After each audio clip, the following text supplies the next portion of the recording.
ನಮಸ್ಕಾರ ವೀಕ್ಷಕರೇ, ಜನಧ್ವನಿ ನ್ಯೂಸ್ಗೆ ಸ್ವಾಗತ. ಹಿರಿಯೂರು ತಾಲೂಕಿನ ಬಬ್ಬೂರು ಫಾರಂ ಸಮೀಪದ ತೋಟಗಾರಿಕಾ ಮಹಾವಿದ್ಯಾಲಯದಲ್ಲಿ ನಡೆದ ಕೃಷಿ ವಿಜ್ಞಾನ ಪ್ರಾಯೋಗಿಕ ಪರೀಕ್ಷೆ ಮತ್ತೊಮ್ಮೆ ವಿವಾದದ ಕೇಂದ್ರ ಬಿಂದುವಾಗಿದೆ. ಮೇ 10ರಂದು ಕರ್ನಾಟಕ ಪರೀಕ್ಷಾ ಪ್ರಾಧಿಕಾರ ನಡೆಸಿದ ಕೃಷಿ ವಿಜ್ಞಾನ ಕೋರ್ಸ್ಗಳ ಪ್ರಾಯೋಗಿಕ ಪರೀಕ್ಷೆಯಲ್ಲಿ ಅಕ್ರಮ ನಡೆದಿದೆ ಎಂಬ ಗಂಭೀರ ಆರೋಪಗಳು ಕೇಳಿಬಂದಿದ್ದವು. ಅಧಿಕೃತ ಫಲಿತಾಂಶದ ಪ್ರಕಾರ ರಾಜ್ಯದ 17 ಪರೀಕ್ಷಾ ಕೇಂದ್ರಗಳಲ್ಲಿ ಹಿರಿಯೂರಿನ ಪರೀಕ್ಷಾ ಕೇಂದ್ರ ಒಂದರಲ್ಲೇ ಸುಮಾರು 74 ವಿದ್ಯಾರ್ಥಿಗಳು 200ಕ್ಕೆ 200 ಅಂಕಗಳನ್ನು ಪಡೆದಿದ್ದರು. ಅಲ್ಲದೆ ಹಲವಾರು 198, 196 ಹಾಗೂ 194 ಅಂಕಗಳನ್ನು ಗಳಿಸಿದ್ದರಿಂದ ಫಲಿತಾಂಶದ ಬಗ್ಗೆ ಅನುಮಾನಗಳು ವ್ಯಕ್ತವಾಗಿದ್ದವು. ಈ ಹಿನ್ನೆಲೆಯಲ್ಲಿ ವಿವಿಧ ಸಂಘಟನೆಗಳು ಹಾಗೂ ವಿರೋಧ ಪಕ್ಷದ ನಾಯಕರು ತನಿಖೆಗೆ ಒತ್ತಾಯಿಸಿದ್ದು, ಆರೋಪಗಳ ಬೆನ್ನಲ್ಲೇ ಕರ್ನಾಟಕ ಪರೀಕ್ಷಾ ಪ್ರಾಧಿಕಾರ ಮರುಪರೀಕ್ಷೆ ನಡೆಸಿತ್ತು.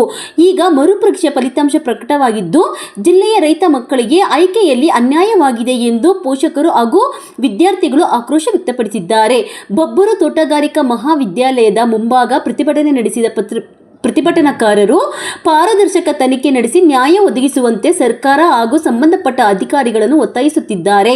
ಈ ಘಟನೆಯು ವಿದ್ಯಾರ್ಥಿಗಳು, ಪೋಷಕರು ಹಾಗೂ ರೈತ ಸಮುದಾಯದಲ್ಲಿ ತೀವ್ರ ಚರ್ಚೆಗೆ ಕಾರಣವಾಗಿದ್ದು, ಮುಂದಿನ ಬೆಳವಣಿಗೆಗಳತ್ತ ಎಲ್ಲರ ಗಮನ